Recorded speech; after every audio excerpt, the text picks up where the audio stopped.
es distinto, evidentemente, porque lo que existe es un comisionado por parte del Banco de España, antes un servicio de asistencia del Banco de España, es un comisionado de atención al usuario bancario, cuyas decisiones no son vinculantes. No obstante, debe ser igualmente acudir a la oficina de atención al cliente de la entidad bancaria correspondiente y, en el caso de que la misma no dé una solución satisfactoria, acudir a este órgano administrativo. En el ámbito de las telecomunicaciones siempre se abriría a posteriori de la resolución de ese organismo de comisionado del Ministerio de Industria una vía contenciosa administrativa, es decir, que siempre en última instancia, agotándose los trámites administrativos, va a tener uno la capacidad para actuar ante los tribunales. Entendemos que la actuación judicial debe ser una última ratio. Se puede actuar, se debe actuar, pero se deben agotar unos trámites previos, un trámite amistoso frente a la entidad y posteriormente un trámite administrativo. Sí, bueno, un poco para resumir, que a lo mejor la audiencia se llega a perder, lo ha explicado muy bien Alberto, pero por si acaso quiera alguna duda. Digamos que hay tres pasos, ¿no? Un paso que es el paso de la propia entidad, los servicios que tenga la propia entidad para reclamar, discutir, consensuar, todo lo que haga falta. Sí, habitualmente en todas las páginas web de las entidades aparece un teléfono o una dirección mail de atención al cliente, hay que agotarla. Hay defensores del cliente, muchas entidades bancarias, igualmente defensores del cliente, que se hace muchas veces por razones de imagen corporativa, pero ya que lo tienen hay que agotarlo y muchas veces en esa vía se puede resolver la situación. Y eso sería el primer paso de la propia empresa. Un segundo paso sería en muchos casos las juntas arbitrales, que aclaremos, no hace falta ni abogado ni procuradores, simplemente acudir a, o bien si depende de la Xunta de Galicia, o si depende de un ministerio al Estado, a través de la subdelegación del Gobierno en su caso, sería un segundo paso totalmente gratuito, que nos deben facilitar la administración, y ya el último caso, entiendo, ya es el juez. Vamos a ver, en el supuesto de que haya junta arbitral, evidentemente está sometido a un arbitraje, por tanto ya se cerraría la vía judicial. El planteamiento de la vía judicial última sería en el supuesto de que la empresa no se encuentre sometida al arbitraje de consumo o bien rechace el mismo.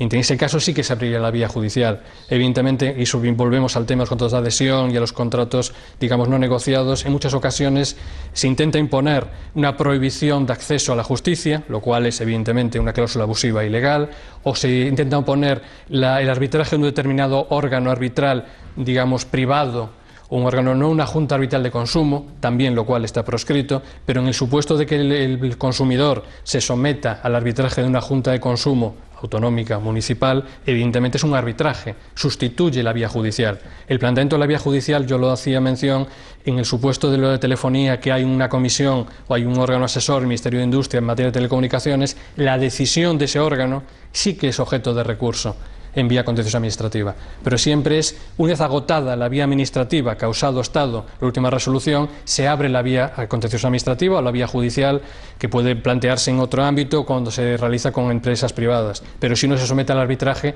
se resuelve en vía arbitral. Es una cosa a la que dedicamos, pues, seguramente monográfico más adelante.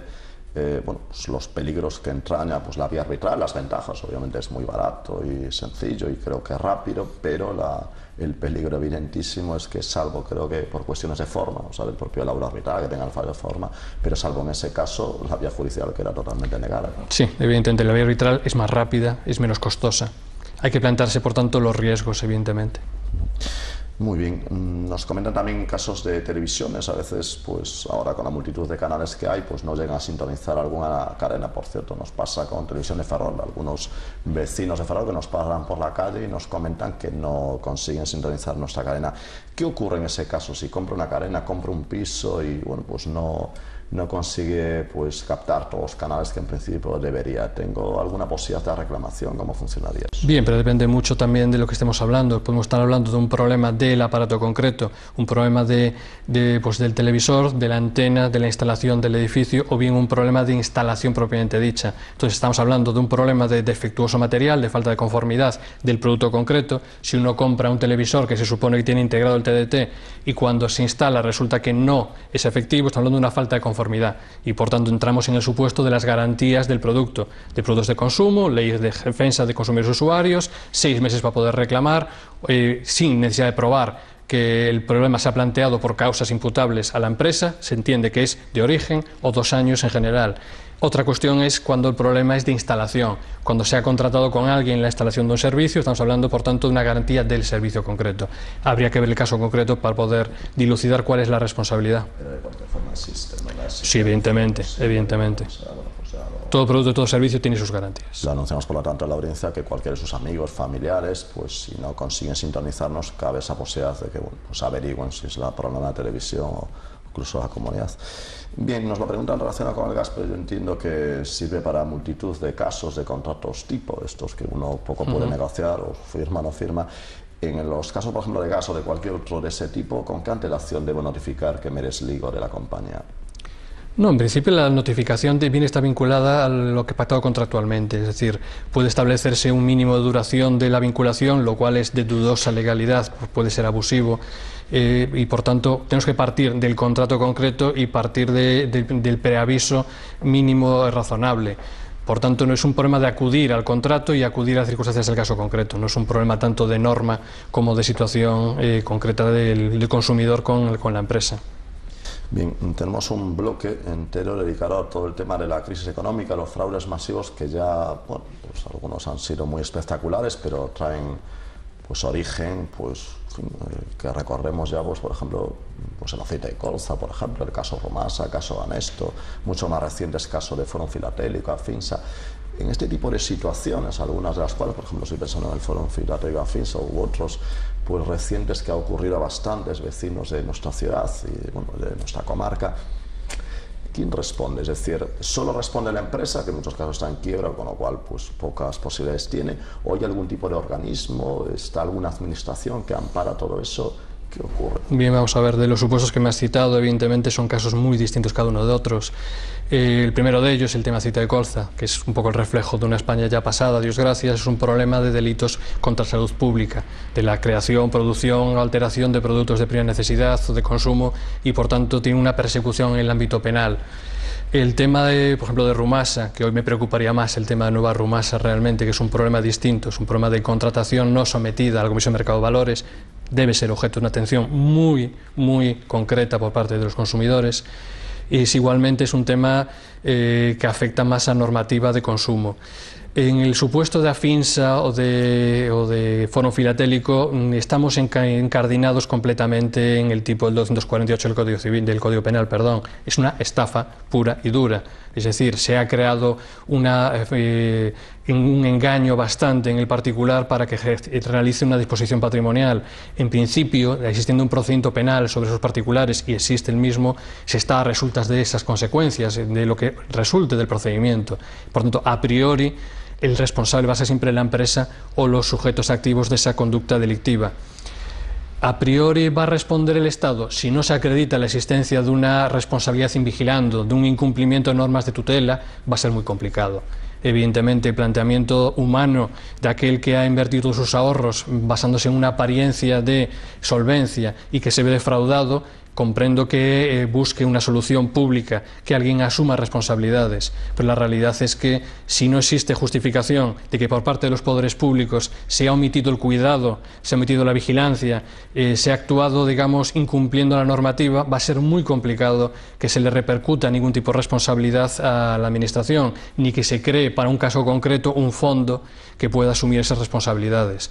Lo normal es que estén abocados a una solución económica a muy largo plazo, basada en la liquidación de la empresa y solo, y por supuestos muy concretos, a que si por decisiones políticas se busca la creación de algún fondo que se compense, pero nunca se va a compensar, es mi opinión, y también entiendo que como contribuyente tampoco sería justo, nunca se va a buscar o se va a obtener una retribución o una solución completa de la inversión efectuada.